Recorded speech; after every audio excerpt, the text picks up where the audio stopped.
Hello बच्चों, आप सभी का एक बार फिर से बहुत बहुत हार्दिक स्वागत व अभिनंदन है। मैं मुकेश कुमार एक बार फिर से आप सभी के लिए दूसरी प्रश्नावली का मैराथन वीडियो लेकर आया हूं। इस वीडियो के अंदर हम उन्हीं प्रश्नों को डिस्कस करेंगे जो परीक्षा की दृष्टि से मोस्ट इंपोर्टेंट है। ठीक है, इससे पहले हमने पहली प्रश्नावली में जितने भी मोस्ट प्रश्न है जो कि 2023-24 की परीक्षा के लिए अति महत्वपूर्ण है उनको हमने डिस्कस किए, वो जाकर आप लोग देख सकते हो। ठीक है, तो उन प्रश्नों में अगर जो आप देखोगे उस क्लास को तो आपको समझ में आएगा कि ये प्रश्न मोस्ट इंपोर्टेंट है और आप देख लेना उस क्लास में से ही प्रश्न उठेंगे, क्योंकि एक बहुत बड़ी टीम ने मिलकर इस प्रश्नावली को या इसमें जो मोस्ट क्वेश्चन है उनको तैयार किया। ठीक है, उसी प्रकार आप जो हमें लेकर आए हो वो लेकर आए हो दूसरी प्रश्नावली। आप सभी को पता ही है इस दूसरी प्रश्नावली का नाम हमारे पास में क्या है, बहुपद। तो इस दूसरी प्रश्नावली के इस बहुपद वाली प्रश्नावली को हम लोग एकदम उन्हीं प्रश्नों को डिस्कस करेंगे जो परीक्षा की दृष्टि से क्या हो, मोस्ट इंपोर्टेंट हो। तो हमने यहाँ पर लिख दिया बहुपद। अब देखो, सबसे पहले तो आपको ये पता होना चाहिए कि इसमें छोटे नंबर के प्रश्न आएंगे। जैसे मान लीजिए एक नंबर का प्रश्न, एक नंबर का प्रश्न और एक 2 नंबर का प्रश्न। ठीक है, 4 नंबरों की प्रश्नावली है तो इसमें क्या होगा कि 2 प्रश्न तो 1-1 नंबर का आएंगे और एक प्रश्न क्या आएगा, 2 नंबर का आएगा। तो मैं उन प्रश्नों को आपको बताता हूं जो कि परीक्षा के लिए अति महत्वपूर्ण है। अगर आपने इस कंसेप्ट को समझ लिया तो यूं समझो आपके परीक्षा में दूसरी प्रश्नावली से नंबर नहीं कटेंगे। तो देखो यहां से शुरुआत करते हैं। तो सबसे पहले यहाँ पर नाम है बहुपद, प्रश्नावली का नाम क्या है, बहुपद। तो आप सभी को यह पता होना चाहिए भाई बहुपद का मतलब क्या होता है। ठीक है, तो मैं आपको जो तो बताता हूं वो आपको ध्यान से समझना है। तो सबसे पहले मैंने यहां पर लिखा बहुपद। तो आपको बहुपद की एक तो परिभाषा आनी चाहिए कि भाई बहुपद की क्या परिभाषा होती है। तो बहुपद की क्या परिभाषा होती है, आपको एक नंबर में प्रश्न पूछ सकता है कि बहुपद की परिभाषा ज्ञात है कीजिए। तो बहुपद की क्या परिभाषा होगी, देखो बहुपद की क्या परिभाषा होती है, मैं एक बार लिखता हूं यहाँ पर। तो बहुपद की परिभाषा होती है कि हमारे यहां से एक या एक से अधिक पद हो तथा चर की घात एक पूर्ण संख्या हो उसे बहुपद कहते हैं। देखो यहां पर मैं आपको मोस्ट प्रश्न तो बता ही रहा हूं, इसके साथ मैं आपको ये भी बात बता रहा हूं कि आपको इसको समझना कैसे। देखो एक चीज ऐसा होता है कि चाहूं तो मैं आपको रटा भी सकता हूं, इस चीज को मैं आपको क्या कहते हैं सिंपल रटा दिया, लेकिन रट्टी हुई बात आपको याद नहीं रहेगी। तो मैं जितना चाहिए उतना ये करने की कोशिश कर रहा हूं कि आपको यहाँ पर समझाने की कोशिश करूं साथ में, क्योंकि समझी हुई चीज आपको अच्छे से याद रहेगी और आप अच्छे से लिख पाओगे तो आपको पूरे में से पूरे नंबर मिलेंगे। ये पक्की बात है कि जो पढ़ाऊंगा उसमें से आएगा, इस चीज की पूरी पूरी गारंटी। आप अगर नहीं है तो वापस आकर कमेंट कर सकते हो। ठीक है, वीडियो पसंद है तो सभी बच्चों के साथ शेयर करो जो 10th क्लास में पढ़ते हैं, जिनको क्या हो बेनिफिट हो, फायदा हो, चाहे आपके दोस्त हो, चाहे आपके रिश्तेदार हो, जो भी हो उन सभी को आपको क्या करना है, वीडियो को शेयर करना है। अब देखो यहाँ पर बहुपद है, अब एक नाम है चर। आप सभी को यह पता होना चाहिए कि चर क्या होते हैं। एक होता है अक्षर, तो एबीसीडी के जो 26 अक्षर होते हैं उनको हम लोग क्या बोलते हैं, चर। जैसे मान लीजिए ए हो गया, बी हो गया, सी, डी और मान लीजिए जेड तक, तो इन 26 अक्षरों को हम लोग क्या बोलते हैं, चर बोलते हैं। तो फिर अचर क्या होता है, तो पीछे जितनी भी प्रकार की सारी संख्या बच जाती है, जितनी भी प्रकार की, उन सभी को हम लोग क्या कहेंगे, अचर कहेंगे। जितनी भी प्रकार की क्या मतलब है कि जैसे मान लीजिए जीरो भी हो गया, माइनस वाली संख्या हो गई, प्लस वाली संख्या हो गई, पॉइंट वाली संख्या हो गई, पाई हो गई, रूट वाली संख्या हो गई, ये जितने भी प्रकार के पीछे संख्या बचती है ना, ये सारी की सारी हमारे पास में क्या होती है, हमारे पास में अक्षर होती है। ठीक है, एबीसीडी के अक्षरों के अलावा जो कुछ भी बच जाता है वो हमारे पास में क्या होता है, अक्षर होता है। 10th क्लास तक आपको ये बात समझ, ठीक है, मेरे हिसाब से आपको ये बात समझ में आ गई। अब ये क्या बोल रहा है कि बहुपद क्या होता है, एक या एक से अधिक पद हो, एक या एक से अधिक पद हो। देखो पद क्या होता है, आपने छोटी क्लासों में सीखा होगा कि एक तो हमारे पास में क्या होता है, एक पदी, द्विपदी, त्रिपदी। ठीक है, जैसे मान लीजिए हमारे पास में दो है, दो अक्षी, हमारे पास में एक पद हो गया, 2x प्लस 1 आ गया, मतलब ये दो पद हो गए। ठीक है, जैसे मान लीजिए मैंने यहाँ पर लिख दिया 2x स्क्वायर प्लस में 5x और प्लस मान लीजिए 3, तो ये आप कितने पद हो गए, त्रिपदी हो गए। देखो आपको समझना बहुत ज्यादा जरूरी है, तभी आपको ये बात समझ में आएगी, वरना मैंने आपको परिभाषा लगा दी, आपने रट ली, हो सकता है आपको यादगार है। अगर आपने कंसेप्ट को समझा तो आपको परिभाषा याद नहीं होगी, फिर भी आप लोग इस चीज को लिख सकते हो। मेन चीज ये होती है, ठीक है ना। तो अब अगर मैं आपको बताऊं यहाँ पर कि बहुपद में क्या बोल रहा है कि एक या एक से अधिक पद हो, चाहे पद एक हुआ है, चाहे एक को ज्यादा हुआ है, चाहे और ही ज्यादा हुआ है, क्या मतलब चाहे एक पद हो, चाहे दो पद हो, चाहे तीन पद हो, कोई फर्क कौन पड़े, ठीक है। एक से अधिक पद हो तथा चर है, चर देखो इसमें क्या है, एक्स हमारे पास में चर है, एक्स हमारे पास में चर है, एक्स हमारे पास में चर है, एक्स हमारे पास में चर है। एक से अधिक पद हो तथा चर की घात एक क्या हो हमारे पास में पूर्ण संख्या हो, कौन सी संख्या हो, पूर्ण संख्या हो, इस बात को आपको ध्यान रखना है कि हमारे पास में जो चर की घात वो क्या होनी चाहिए, पूर्ण संख्या। अब मसला हमारे पास में यह होता है कि कुछ बच्चों को ये भी पता नहीं होता पूर्ण संख्या क्या होती है, तो आप सभी याद रखना पूर्ण संख्या क्या होती है। हो सकता है आपको एग्जाम में पूछ ले कि पूर्ण संख्या की परिभाषा बताइए, या आपको ये भी पूछ सकता है कि सबसे छोटी पूर्ण संख्या कौन सी होती है। तो पूर्ण संख्या स्टार्ट होती है जीरो से, तो मान लीजिए जीरो, एक, दो, तीन, ऐसे करते करते कहां तक, मान लीजिए प्लस के अनंत तक। सबसे छोटी पूर्ण संख्या कौन सी होती है, जीरो। तो यहाँ पर चर की घात क्या पूर्ण संख्या है क्या, सारी पूर्ण संख्या। देखो इसकी घात कुछ नहीं, इसका मतलब एक, इसकी घात कुछ नहीं, इसका मतलब क्या हो गया एक, इसकी घात दो, इसकी घात कुछ नहीं, मतलब क्या है एक। तो देखो एक दो ये सारी पूर्ण संख्या। जैसे मान लीजिए मैंने यहाँ पर लिख दिया 2x माइनस एक, बताओ ये क्या पूर्ण संख्या है क्या, माइनस एक, ये माइनस एक पूर्ण संख्या। देखो आपको अंतर ये ध्यान रखना है, क्या अंतर ध्यान रखना है कि जैसे मान लीजिए एक मेरे पास में 2x की घात 2 है, एक मेरे पास में 2x की घात माइनस 2 है। अब आपको ये इतना अंतर पता चल गया ना कि इनमें से बहुपद ये है या बहुपद ये है, तो ये समझो आपके बहुपद वाले प्रश्न वाले से नंबर नहीं कटेगा। क्यों नहीं कटेगा, कि आपको इतना पता होना चाहिए कि 2x स्क्वायर और 2x माइनस 2 में से कौन सा बहुपद और कौन सा बहुपद नहीं है। तो अभी हमने क्या चर्चा की है कि भाई बहुपद कौन सा होगा, जिसकी घात क्या हो, एक पूर्ण संख्या हो। तो बताओ ये दो हमारे पास में पूर्ण संख्या है और माइनस दो पूर्ण संख्या, माइनस दो पूर्ण संख्या नहीं होती है। अगर माइनस दो इसकी घात पूर्ण संख्या नहीं, इसका मतलब ये बहुपद नहीं है। यानी चर की अगर घात माइनस में आ गई या ऊपर पॉइंटों में आ गई तो फिर वो हमारे पास में कभी क्या नहीं हो सकती, पूर्ण बहुपद नहीं हो सकता, ठीक है ना। मेरे हिसाब से आपको ये बात समझ में आ गई, तो बहुपद की परिभाषा आप सभी को समझ में आ गई होगी। अब अगर हम लोग आगे चर्चा करें, ठीक है, अब अगर हम लोग आगे चर्चा करें, ठीक है, मैं यहाँ पर लिख देता हूँ पूर्ण संख्या कौन सी होती है। आप एक बार याद रह जाएगा आपको, जीरो, एक, दो, तीन, ऐसे करते करते कहां तक, प्लस के अनंत। ये हमारे पास में कौन सी संख्या होती है, ये हमारे पास में पूर्ण संख्या होती है, ठीक है। पूर्ण संख्या समझ में आ गया, चर समझ में आ गया, अचर समझ में आ गया, बहुपद की क्या परिभाषा होती है ये आपको समझ में आ गई, ठीक है। जो मोस्टली चीज है वही आपको मैं बता रहा हूँ, ठीक है। अब आपको ये पता होना चाहिए बहुपद कितने प्रकार का होता है, ठीक है, क्योंकि यहां से एक नंबर का प्रश्न पक्का बनेगा, 100% बनेगा, इसलिए मैं आपको ये चीज बता रहा हूं। क्योंकि यहां से पक्का पक्का प्रश्न आएगा कि बहुपद की परिभाषा पूछ सकता है, या आपसे पूछ सकता है कि बहुपद के कितने प्रकार होते हैं, तो बहुपद के 3 प्रकार होते हैं, या उन तीनों प्रकारों में से किसी की परिभाषा पूछ सकता है। देखो आप जैसे जैसे पढ़ते जाओगे वैसे वैसे आपको कहानी समझ में आती जाएगी, ठीक है ना। देखो यहाँ से स्टार्ट करते हैं हम लोग। तो बहुपद हमारे पास में कितने प्रकार का होता है, 3 प्रकार। देखो यहाँ से कौन कौन सा प्रकार होता है।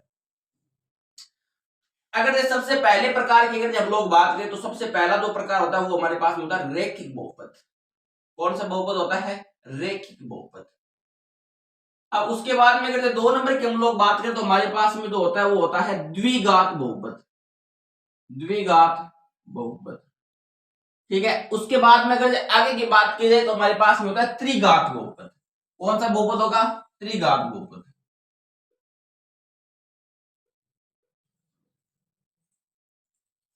कौन सा बहुपद लिख दिया हमने, त्रिघात बहुपद। अब एग्जाम में आपको यह पूछ सकता है कि रैखिक बहुपद किसे कहते हैं, द्विघात बहुपद किसे कहते हैं और त्रिघात बहुपद किसे कहते हैं। मैं आपको 1 सेकेंड के अंदर इनकी परिभाषा याद करा दूंगा, कुछ सोचना ही नहीं। देखो रैखिक का मतलब होता है एक, रैखिक का मतलब क्या होता है एक, तो जिस जिस तरह की अधिकतम घात कितनी हो एक, वो हमारे पास में क्या होता है, रैखिक बहुपद। द्विघात, द्वि भी होता है, दो घात आप जानते हो, घात जो ऊपर लगती है चर के, तो जिसकी घात 2 हो वो हमारे पास में क्या होता है, द्विघात बहुपद होता है। 3 में 3 घात आप जानते हो चर के जो ऊपर लगती है वो हमारे पास में क्या होती है, घात होती है। तो 3 मिस हो गया, 3 घात जानते हो, यानी जिस चर के घात 3 होगी वो हमारे पास में कौन सा होगा, त्रिघात बहुपद होगा, ठीक है। यहां तक मेरे हिसाब से आपको बात समझ में आ गई कि रैखिक बहुपद कौन सा होता है, द्विघात बहुपद कौन सा होता है और त्रिघात बहुपद कौन सा होता है। जैसे मान लीजिए मैं अगर छोटी छोटी परिभाषा लिख के बताऊं तो आप शॉर्टकट देखो समझ सकते हो। जैसे मान लीजिए रैखिक बहुपद की अगर बात करें हम लोग, तो रैखिक बहुपद की क्या परिभाषा हो सकती है, इसको हम लोग लिखते हैं कि चर की घात एक हो, ना तो एक से कम होनी चाहिए ना एक से ज्यादा होनी चाहिए रैखिक बहुपद में, ठीक है। उसके बाद में द्विघात बहुपद की अगर बात करा तो चर की अधिकतम बोल सकते हो आप, अधिकतम, चर की अधिकतम घात 2 हो, कितनी होनी चाहिए, 2 होनी चाहिए, ना तो 2 से ज्यादा हो ना 2 से कम हो, ये बात आपको ध्यान रखनी है, ठीक है। अगर यहां पर बात की जाए त्रिघात बहुपद में कि भाई त्रिघात बहुपद कौन सा, तो त्रि से नाम से पता चल रहा है ना कि चर की अधिकतम घात 3 हो, ना तो 3 से ज्यादा होनी चाहिए और ना ही 3 से कम होनी चाहिए, इसलिए मैंने यहाँ पर लिखा चर की अधिकतम घात 3 हो। ये परिभाषा भी होगी इनकी, त्रिघात बहुपद की क्या परिभाषा होती है, तो चर की अधिकतम घात 3 हो उसे हम लोग त्रिघात बहुपद कहते हैं, चर की अधिकतम घात 2 हो उसे हम लोग द्विघात बहुपद कहते हैं, और चर की अधिकतम घात कितनी हो 1 हो उसे हम लोग क्या बोलते हैं, रेखिक बहुपद कहते हैं। सिंपल, एकदम सिंपल फंडा है, ज्यादा कुछ है नहीं इसमें, ठीक है। अब देखो आपको एग्जाम्पल पता होना चाहिए, जैसे मान लीजिए आपको 1 नंबर में प्रश्न पूछ सकते हैं, 1 नंबर में प्रश्न क्या पूछेगा कि निम्नलिखित में से कौन सा रेखिक बहुपद है, बताओ आप लोग क्या करोगे, आपको ये पता होना चाहिए कि भाई निम्नलिखित में से कौन सा रेखिक बहुपद है, तो आपको पता है कि चर की अधिकतम घात कितनी हो 1, जैसे मान मैंने यहाँ पे लिखा 2x की घात 1, मतलब ये हमारे पास में रेखिक बहुपद है। यहाँ पर हमने लिखा कि y की घात 1, मतलब ये हमारे पास में क्या है, रेखिक बहुपद है। यहाँ पर हमने लिख दिया कि z प्लस 5 और z की घात कुछ नहीं, इसका मतलब क्या हो गया 1, तो ये एक घात वाला, ये भी एक घात वाला और ये भी एक घात वाला है, तो एक एक घात वाला जो होता है वो हमारे पास होता है रेखिक बहुपद। क्लियर है बात। अब अगर हम लोग द्विघात बहुपद की बात करें कि भाई द्विघात बहुपद कौन सा होता है, तो आपको मतलब द्विघात बहुपद नाम से बताता है कि चर की अधिकतम घात 2 हो, तो जैसे मान लीजिए x की घात 2 प्लस में मान लीजिए हमने लिख दिया 5, तो ये हमारे पास में क्या हो गया, द्विघात बहुपद हो गया। यहाँ पर एग्जाम्पल अगर और की बात की जाए तो हमने लिख दिया y की घात 2 माइनस 1, तो ये हमारे पास में क्या हो गया, द्विघात बहुपद हो गया।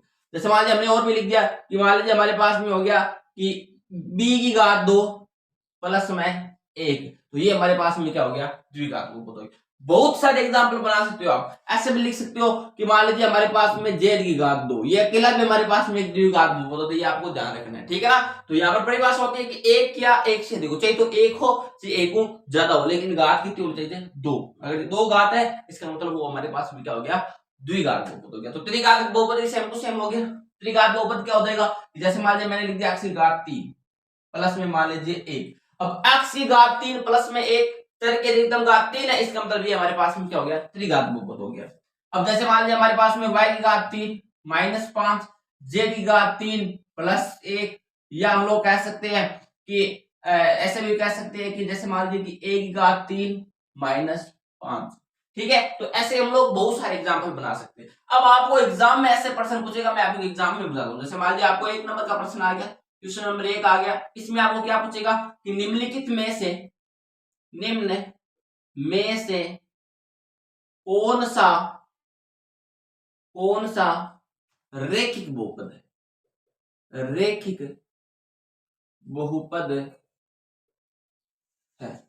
तो ये आपको बताना है कि निम्नलिखित में से कौन सा रेखिक बहुपद है। आपको 4 ऑप्शन दे दिए नीचे, मान लीजिए एक ऑप्शन आपको दे दिया कौन सा कि मान लीजिए x की घात 2, दूसरा ऑप्शन आपको दे दिया कि मान लीजिए हमारे पास में यहाँ पर आपको दे दिया कि x की घात 3 माइनस 5, उसके बाद में आपको तीसरा जो ऑप्शन है वो दे दिया आपको y की घात 3 प्लस 2y स्क्वायर प्लस में 5, और आपको चौथा ऑप्शन दे दिया x की घात 1 प्लस 5। तो आपको बताना है कि निम्नलिखित में से या निम्न में से कौन सा रेखिक बहुपद है, तो ये चीज आपको पता होनी चाहिए। तो आप खुद सोचो कि रेखिक बहुपद का मिस क्या होता है कि घात कितनी होनी चाहिए, 1 होनी चाहिए। अब देखो इसमें से इसकी घात 1 नहीं, मतलब ये भी नहीं है, इसकी घात 3 है मतलब ये भी नहीं है, इसकी घात 3 है मतलब इसका ये भी नहीं हो सकता, मतलब बच्चा कौन, फिर यहाँ पर x की घात कितनी होगी, 1 को एक घात वाले को हम लोग क्या बोलते हैं, रेखिक बहुपद कहते हैं, ठीक है। तो मेरे हिसाब से आपको बात समझ में आ गई कि इनके जो प्रकार है वो आपको समझ में आ गए होंगे, ठीक है। अब आपको एक नंबर का प्रश्न तो यहां से बनेगा, पक्की बात है, 1 नंबर का प्रश्न यहां से बनेगा, 100% यहां से आएगा 1 नंबर का प्रश्न, आपको इतनी बात समझ में आ गई होगी। अब देखो यहां से आगे, मैं इसको मिटा रहा हूं, ठीक है, आगे करवा रहा हूं। अब देखो यहां से आगे, अब आपको एक प्रश्न और पूछेगा 1 नंबर का, ठीक है, वो भी मैं आपको साथ साथ बता दूंगा, ठीक है। एक नंबर वाले सारे प्रश्न करेंगे और उसके बाद में आपको 1-2 नंबर का प्रश्न बताऊंगा, और पक्की बात है कि अगर आपने उसको सीख लिया या उस तरीके को सीख लिया तो आपके नंबर कहीं भी नहीं कटेंगे, पक्की बात है, तो पूरी बात, ठीक है। अब आपको क्या पूछेगा कि 1 नंबर का प्रश्न आएगा, 1 नंबर का, कि आपको बताना है कि शून्यकों की संख्या बताइए, कि आपको एक ग्राफ देगा ऐसे, तो आपको पूछेगा प्रश्न की शून्यकों की संख्या ज्ञात कीजिए। बहुत ही इजी सा प्रश्न आएगा, यूं समझो कि दूसरी क्लास का बच्चा कर सकता है। इस टाइप का प्रश्न आएगा कि शून्यकों की संख्या ज्ञात कीजिए। अब ग्राफ को तो किसी भी टाइप का दे, जो ये किताब वाला दे, चाहे तो किताब से बाहर वाला दे, आपको बस तरीका ध्यान रखना है कि अगर इस टाइप का प्रश्न आ गया तो आप डील कैसे करोगे। तो मान लीजिए आपको ऐसा ग्राफ दे दिए, ये मान लीजिए हमारे पास में ग्राफ हो गया 0 x x dash y y dash. तो मान लीजिए आपको एक ऐसा ग्राफ दे दिया और पूछ लिया कि शून्यकों की संख्या ज्ञात कीजिए। एक ग्राफ आपको ये दे दिया, सपोज दैट आपको एक ग्राफ ऐसे दे दिया, ठीक है। यहां पर मान लीजिए 0 हो गया y डे y और नीचे हो जाएगा y डैश, यहां पर हो गया x और यहां पर हो गया x डैश। एक ग्राफ आपको ऐसे दे दिया, ठीक है, और आपसे ये पूछ लिया गया कि शून्यकों की संख्या ज्ञात कीजिए। देखिए बहुत ही सा प्रश्न है, आपको ऐसे दो ग्राफ दे सकता है, ठीक है, और इन दोनों में आपको ये बताना है कि शून्यकों की संख्या कितनी है। तो यहां पर मैं जो एक लाइन लिख रहा हूं ना, वो आपको ध्यान रखनी है, ठीक है ना। अगर जो वो आपने याद रख ली तो ऐसे प्रश्नों को आप चुटकियों मेल कर सकते हो, ऐसे चुटकियों मेल कर सकते हो, कुछ नहीं इनमें, ठीक है। तो जैसे मान लीजिए हमारे पास में एक लाइन होती है, मैं आपको यहाँ पर लिख के बताता हूँ कि जैसे मान लीजिए कि x x पर जितने जितने कटान बिंदु होंगे उतने शून्यकों की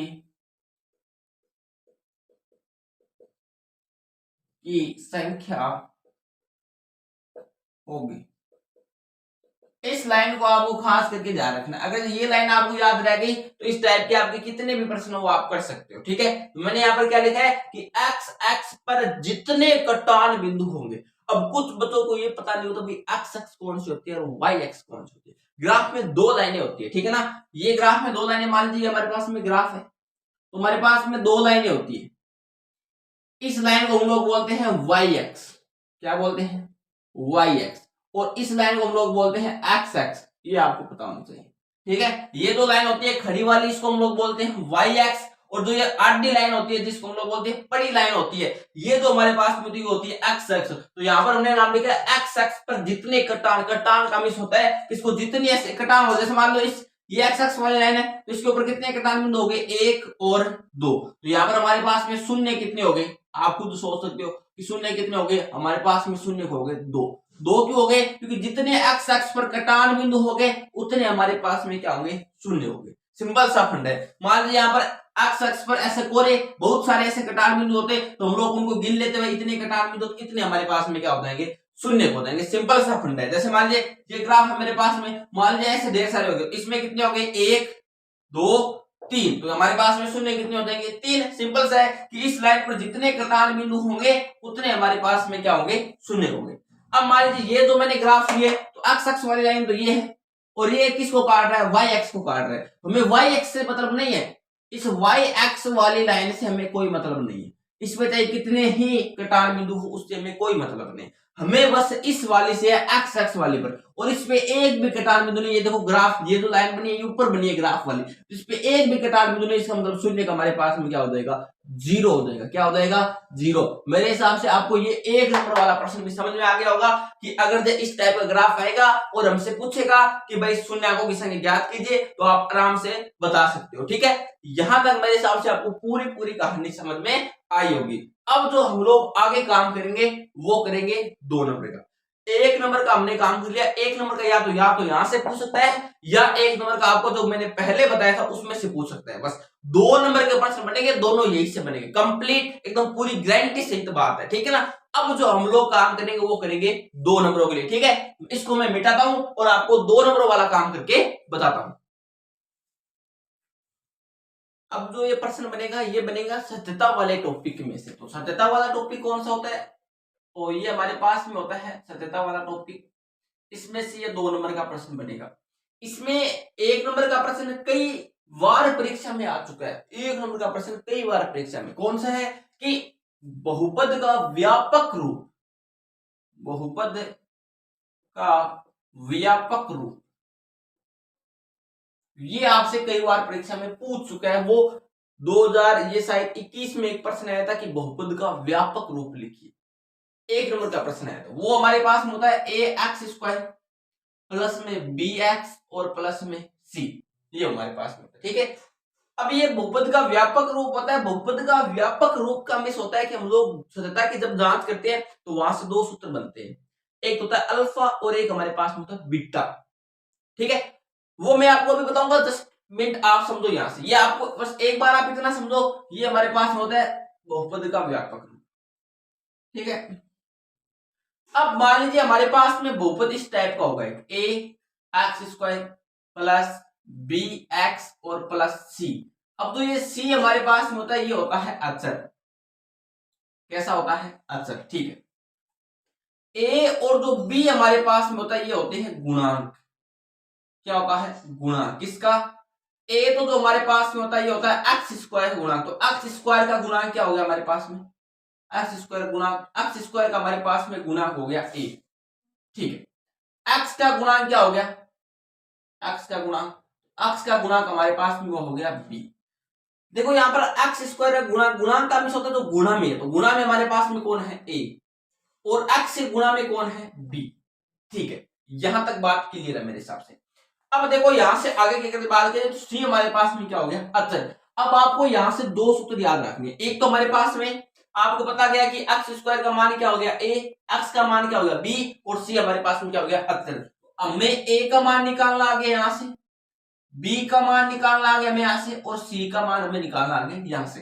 देखो एक बार आपको समझने में कठिन लग सकता है क्योंकि 2 नंबर का मैं आपको काम बता रहा हूं। यहां से कितने नंबर का काम बता रहा हूं? 2 नंबर का।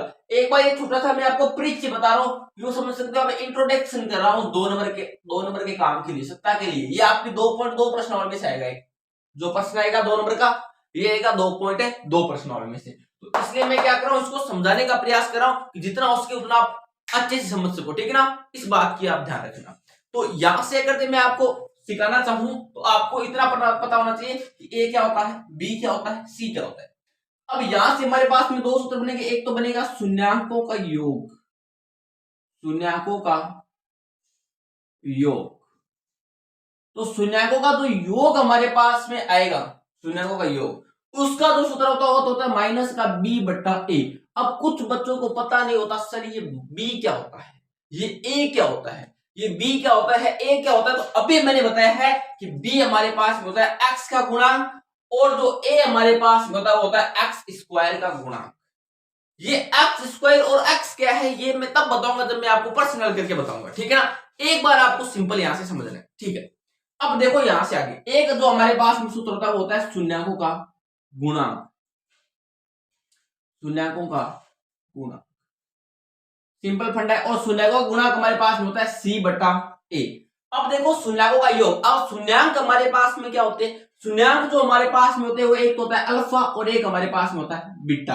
योग यानी इनकी जोड़, और इनकी जोड़ हमारे पास में किसके बराबर होती है? माइनस के b बटा a के बराबर होती है। यहां तक मेरे हिसाब से आपको बात समझ में आ गई कि alpha plus beta, alpha plus beta is equal to हमारे पास में क्या हो गया? Minus b upon a। ये एक सूत्र इससे बन गया। अब ये शून्यांक बताइए आपको, शून्यांक हमारे पास में 2 होते हैं। कितने शून्यांक होते हैं? शून्यांक हमारे पास में कितने होते हैं? अब कई बार परीक्षा में ये भी पूछ सकता है कि शून्यांक कितने होते हैं हमारे पास में? 2। एक तो हो गया अल्फा, एक हो गया बीटा।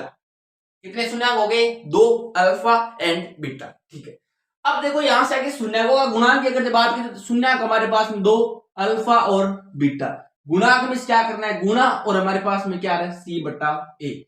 यहां तक मेरे हिसाब से आपको बात समझ में आ गई। ठीक है, अब जो इतना मैंने काम बताया ये शायद ही आपको 10% या 20% समझ में आए, राइट? 10% या 20% समझ में, कोई दिक्कत वाली बात नहीं। बस आपको ये ध्यान रखना है, हाँ शून्यांक होते हैं, 2 शून्यांक होते हैं, अल्फा और बीटा। ये सूत्र होते हैं अल्फा प्लस बीटा बराबर माइनस b बटा, इन दोनों को आपको रटना है। इतनी बात समझ में नहीं, कोई बात नहीं, आप इसको रट लो कि बहुपद का व्यापक रूप क्या होता है? ax², bx और c, और हमारे पास में शून्यांकों का योग बराबर माइनस b बटा a, और शून्यांकों का गुणांक बराबर c बटा a। इस बात का ध्यान रखना। ठीक है, ये आप एक सूत्र ये याद रख लो, एक सूत्र ये याद रख लो, और एक आप ये याद रख लो। यूं समझो कि आपके 2 नंबर कहीं नहीं कटेंगे, इस चीज की मैं गारंटी लेता हूं। अभी मैं जब आपको प्रश्न कराऊंगा तब आपको पूरी पूरी बात समझ में आ जाएगी, ठीक है। तो इसको मैं मिटाकर आपको क्या करवाता हूँ, एक अच्छा सा प्रश्न करवाता हूँ, ठीक है। अगर आप तो उतारना चाहो तो इसको उतार सकते हो वीडियो को रोक कर, ठीक है। अब देखो यहां से आगे, अब आपको 2 नंबर का वो प्रश्न कैसे देगा, ये इंपॉर्टेंट बात है कि भाई वो 2 नंबर का जो प्रश्न देगा वो किस टाइप का देगा, आपको उसको किस तरीके से हल करना है। तो जैसे हमारे पास में यहाँ पर बुक पड़ी है और बुक का एक मैं प्रश्न ले रहा हूं, ठीक है। तो वो हमें दे रखा है x square plus 7x plus 10, क्या दे रखा है, x square plus 7x plus 10, ये दे रखा है। अब इसमें आपको क्या पूछेगा कि ये जो हमें बहुपद दे रखा है इसकी हमें क्या करनी है, सत्यता की जांच करनी है। क्या करनी है, सत्यता की जांच। देखो प्रश्न इस प्रकार से द्विघात बहुपद x square plus 7x plus 10 के शून्यांक ज्ञात कीजिए। सबसे पहले हमें क्या ज्ञात करना है, इसके शून्यांक। और शून्यांक मैंने अभी आपको बताया, एक हमारे पास में होता है अल्फा और एक हमारे पास में होता है बीटा। यानी हमें सबसे पहले शून्यांक ज्ञात करने हैं। जो हमारे पास में पहला टारगेट रहेगा वो रहेगा शून्यांक ज्ञात करने का। और शून्यांक हमारे पास में क्या होते हैं, अल्फा और बीटा। तो सबसे पहले हम लोग इतना काम करते हैं, शून्यांक को कैसे ज्ञात करते हैं, ठीक है सर, ठीक है, इतना काम हो जाएगा। तो सबसे पहले हम लोग इसका क्या करेंगे, गुणनखंड करेंगे। क्या करेंगे, गुणनखंड। और गुणनखंड आपको करना आना चाहिए। गुणनखंड हम लोग करते हैं गुणनखंड विधि से। किस विधि से करते हैं, गुणनखंड विधि से। सबसे पहले हम लोग इसके टुकड़े करेंगे और किस विधि से टुकड़े करेंगे, गुणनखंड विधि से टुकड़े करेंगे। इस बात की आपको ध्यान रखना है। और गुणनखंड विधि हमें क्या बोलती है कि एक तो हम लोग इस फर्स्ट वाले को के गुणांक, फर्स्ट वाला गुणांक हमारे पास में क्या है, एक। तो इस एक्स स्क्वायर का गुणांक हमारे पास में क्या हो गया, एक। और लास्ट हमारे पास में क्या हो गया, 10। यानी गुणनखंड विधि कहती है कि हम लोग सबसे पहले करेंगे गुणा। और गुणा किसको करते हैं, पहले वाले के गुणांक को और लास्ट वाले को, यानी एक को हम लोग 10 से गुणा करेंगे। और एक को जब हम लोग 10 से गुना करते हैं तो हमारे पास में कितना आता है, 10। यानी गुना करने पर कितना आना चाहिए, 10।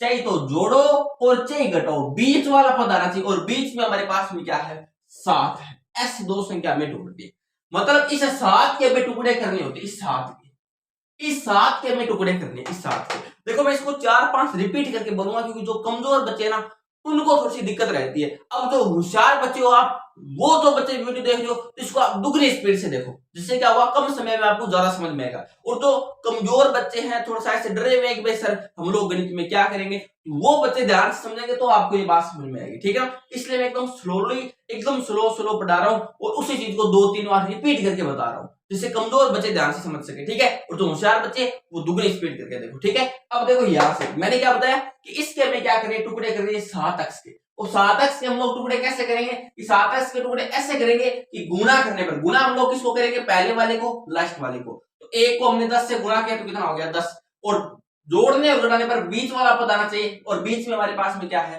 7। तो जोड़ने और घटाने पर 7 आना चाहिए और गुना करने पर हमारे पास में कितना आना चाहिए, 10 आना चाहिए। ऐसी दो संख्या हमें ढूंढनी है। तो आपको पता है कि 5 को जब हम लोग 2 से गुना करते हैं, यानी 5 को हम लोग जब 2 से गुना करते हैं, 5 × 2 यानी 5 को 2 से गुना करते हैं तो हमारे पास में कितना होता है, 10।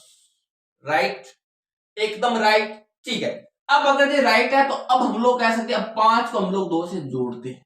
एक तो हमें इसमें गुणा करना होता है, एक हमें इसमें जोड़ना होता है या घटाना होता है। तो हमारे जोड़ने से काम बन रहा है तो क्यों घटाए बिना फालतू, ठीक है। तो अब देखो गुणा करने पर 10 आ रहा है और 5 और 2 को जोड़ दो, कितना हो रहा है, 5 और 2 कितने हो गए, 7। तो ऐसी दो संख्या कौन सी है जिनको गुणा करने पर 10 और जोड़ने और घटाने पर कितना आता है, 7। तो वो दो संख्याएं जो होती है वो हमारे पास में होती है 5 और 2। कौन कौन सी होती है, 5 और 2। अब देखो यहां से अब हमने यहां पर लिख लिया x square plus 5x plus 2x plus 10। देखो इसको सेम टू सेम, इसको सेम टू सेम, 5x और 2x हो गए, वापस जोड़ते हैं तो कितना हो रहा है, 7x हो रहा है। अब कुछ खुरापाती दिमाग वाले बच्चे ये सोच रहे होंगे कि सर 7x को हम लोग 4x प्लस 3x भी तो लिख सकते हैं ना। तो इससे आपका शून्य नहीं आएगा, पूरा का पूरा क्या हो जाएगा, गलत हो जाएगा। इस बात को ध्यान रखना। कुछ बच्चे सोच रहे हैं 7x को हम लोग ऐसे भी तो लिख सकते हैं ना, 4x प्लस 3x, वापस जोड़ने पर आ तो 7x ही रहे, ऐसे नहीं टुकड़े करने हैं, टुकड़े इस गुणनखंड विधि से करने हैं, तब भी आपका सही होगा, वरना क्या हो जाएगा, गलत हो जाएगा, ठीक है। अब देखो एक बार इन दो में से और एक बार इन दो में से हम लोग कॉमन लेते हैं। कॉमन जानते हो, अब देखो इसमें भी एक्स स्क्वायर है, यहाँ पर भी एक्स है, तो एक्स कॉमन निकल रहा है। तो एक्स को हमने कॉमन निकाले, अंदर क्या बचा, एक्स प्लस 5 बचा, ठीक है। एक्स बाहर आ गया, एक्स स्क्वायर में से एक्स बाहर आ गया, तो यहाँ पर बचा एक्स प्लस है, तो प्लस यहां से 2 का भाग इसमें भी जाता है, 2 का भाग इसमें भी जाता है। एक्स यहाँ पर, एक्स यहाँ पर नहीं है, 2 कॉमन निकल जाएगा, तो यहाँ पर क्या बचेगा, एक्स प्लस 5 बचेगा, 5 2 10। अब देखो प्लस के इस साइड x प्लस 5 है और प्लस के इस साइड भी x प्लस 5 है, तो x प्लस 5 हमारे पास में क्या हो जाएगा, x प्लस 5 बाहर क्या निकल जाएगा कॉमन, क्यों, क्योंकि प्लस के साइड भी सेम टू सेम, प्लस के साइड भी सेम टू सेम, दोनों में से एक बाहर कॉमन निकलेगा, अंदर क्या बचा, x प्लस 2, क्या बचा, x प्लस 2। अब उसके बाद में हम लोग क्या करेंगे, एक बार यहाँ पर 0 रखेंगे बराबर में और एक बार यहाँ पर बराबर में 0 रखेंगे, तो यहाँ पर हो जाएगा x प्लस 5 बराबर में क्या हो जाएगा 0, x प्लस 5 बराबर में क्या हो जाएगा 0, इसके बराबर 0 रख दिया, अब एक बार इसके बराबर 0 रख रहे हैं, तो यहाँ पर हो जाएगा x प्लस 2 बराबर में 0, ये प्लस के साइड आएगा तो माइनस का, तो x बराबर कितना हो जाएगा माइनस का 5, ये प्लस के साइड है तो किसका हो जाएगा माइनस का, और x बराबर कितने हो जाएगा माइनस के 2, ये हमारे पास में हो गया अल्फा और ये हमारे पास में क्या हो गया बीटा। ऐसे ही हम लोग अल्फा और बीटा का मान निकालते हैं, बहुत ही सिंपल तरीका होता है। ये तो मैंने काम किया, ये काम होता है पूरा रफ का, इसका काम होता है रफ का काम होता है, ठीक है। अगर जब आपने इतना भी काम किया ना तो आपको इसके 1 नंबर मिलेंगे पूरे 2 में से, 2 नंबर का प्रश्न आएगा, 1 नंबर का पीछे मैंने बता दिए और 2 नंबर का काम इस टाइप का प्रश्न आएगा। अब हो सकता है ये समीकरण अलग हो, लेकिन तरीका तो ये होगा इसको करने का, गुणनखंड विधि से टुकड़े तो ऐसे ही करेंगे, तरीका अलग हो सकता है, कहने का मतलब है कि प्रश्न अलग हो सकता है बट तरीका सेम टू सेम रहेगा, इस बात को आपको ध्यान रखना है, ठीक है। ओके रिपोर्ट है यहाँ तक, अगर ओके रिपोर्ट है तो सारे के सारे कमेंट करेंगे okay sir okay sir okay sir, ठीक है, 3 बार लिखना आप सभी को। अब देखो इसको मैं मिटाता हूं, उसके बाद में आगे चलते हैं, ठीक है। मिटाना क्या है, हमें इसको मिटाने, ये रफ का काम होता है, ठीक है, मेरे हिसाब से आपको समझ में आ गया होगा, ये रफ का काम होता है, ये आपको कॉपी के पीछे करना है, मेन काम बस इतना ही है, ठीक है। हमारे पास में अल्फा आ गया माइनस का 5 और बीटा हमारे पास में आ गया माइनस का 2। अब हमें करनी है सत्ता की जांच। अब देखो यहां से करेंगे सत्ता की जांच, सत्यता की जांच। 1 नंबर जो आपको मिलेगा वो मिलेगा यहाँ पर इसकी जांच करने पर, ठीक है। और सत्ता की जांच के लिए मैंने आपको 2 सूत्र बताए, एक होता है शून्याकों का योग, शून्याकों का योग, और शून्याकों का योग का जो सूत्र होता है वो हमारे पास होता है माइनस के b बटा a। क्या होता है माइनस के b बटा a, शून्याकों का योग का सूत्र माइनस के b बटा a। एक तो हमारे पास में सूत्र होता है वो होता है शून्याकों का गुणांक, शून्याकों का गुणांक, और शून्याकों गुणांक का सूत्र हमारे पास में क्या होता है c बटा a। ये 2 सूत्र होते हैं, इन 2 सूत्र से हम लोग सत्ता की जांच करते हैं। देखो शून्याक हमारे पास में क्या होते हैं अल्फा और बीटा, योग भी होता है जोड़ना और बराबर में है माइनस के b बटा a। अब देखो यहां से अल्फा हमारे पास में कितना हो गया माइनस का 5, अल्फा की जगह माइनस का 5 प्लस तो प्लस, बीटा कितना हमारे पास में माइनस का 2, तो बीटा की जगह हम लोग रखें माइनस का 2, बराबर में सूत्र का माइनस है जैसे जैसे b हमारे पास में क्या हो गया, तो मैंने बताया था ये आपका b होता है, ये आपका a, ये b और ये हमारे पास में क्या होता है c, यानी a बराबर तो हमारे पास में क्या हो गया a बराबर x स्क्वायर गुणा यानी क्या हो गया 1, b हमारे पास में कितना हो जाएगा x का गुणा यानी कितना हो गया 7, और c हमारे पास में अचर होता है यानी c बराबर में कितना हो जाएगा 10। ये आपको ध्यान रखना है, ये मैंने आपको अभी जस्ट बताया था पहले, ठीक है। अब देखो यहां से आगे, तो b कितना हो गया हमारे पास में 7 और a कितना हो गया हमारे पास में a 1, ये रहा a की जगह 1, माइनस का 5 प्लस माइनस माइनस बराबर में माइनस का 7 बट्टा में 1 लगाओ, चिन्ह लगाओ, माइनस के 5 माइनस के 2 माइनस के 7 और बराबर में माइनस के 7। अगर ये सेम टू सेम आए तो ये आपका सही है, अगर सेम टू सेम नहीं आ रहे इसका मतलब आपने कहीं ना कहीं पीछे गलती की है, ठीक है। तो मेरे हिसाब से आपको ये बात समझ में आ गई। अब शून्याकों का गुणा, और शून्याक हमारे पास में क्या होता है अल्फा बीटा, गुणा यानी गुणा करना बराबर में c बटा a। अल्फा हमारे पास में क्या हो गया अल्फा माइनस का 2, बीटा हमारे पास में क्या हो गया माइनस का 5, ये रहा अल्फा माइनस का 5 बीटा माइनस का 2 और बीच में गुणा, तो हम लोग क्या लगा देंगे गुणा, और बराबर में c हमारे पास में कितना हो गया 10, c हमारे पास में कितना हो गया 10 और a हमारे पास में कितना है 1। माइनस को माइनस से गुणा करेंगे तो प्लस 5 तो कितने हो गए 10 और 10 बराबर में कितने हो गए 10 बट्टा में 1 लगाओ चाहिए ना लगो, ठीक है। ये भी प्लस का और ये भी हमारे पास में क्या हो गया प्लस का, तो ये आएगा भाई आपके 2 नंबर का प्रश्न कंप्लीट। अगर ये आपने इस चीज को समझ ली, इस चीज को जान लिया, तो यूं समझो आपके दूसरी प्रश्नावली में जो नंबर है वो कहीं नहीं जाएंगे, 100% कहीं नहीं जाएंगे। बहुत ही इजी, बहुत ही सिंपल और सरल शब्दों में मैंने आपको इस प्रश्नावली को पूरा समझाने का काम किया है, ठीक है। तो मेरे हिसाब से आपको A to Z दूसरी प्रश्नावली समझ में आई होगी। अगर दूसरी प्रश्नावली समझ में आई है तो इसे लाइक, कमेंट और शेयर जरूर करें। धन्यवाद, जय हिंद।